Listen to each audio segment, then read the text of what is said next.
Today we'll talk about how can you fix this problem or know how you can do that uh, on your Audiomack app. So all you have to do, so you just click here on settings, click on it here.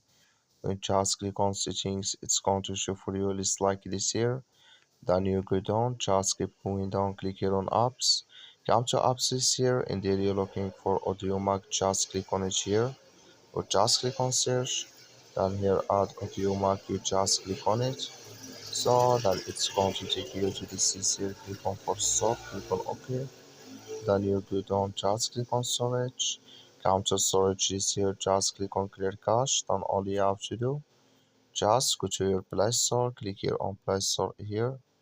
And here you search here for Audiomack, it's going to show for you like this. You will find here update, click on it and it's going to work with you. That's all you have to do. Thank you for watching. Don't forget to support us by like and subscribe.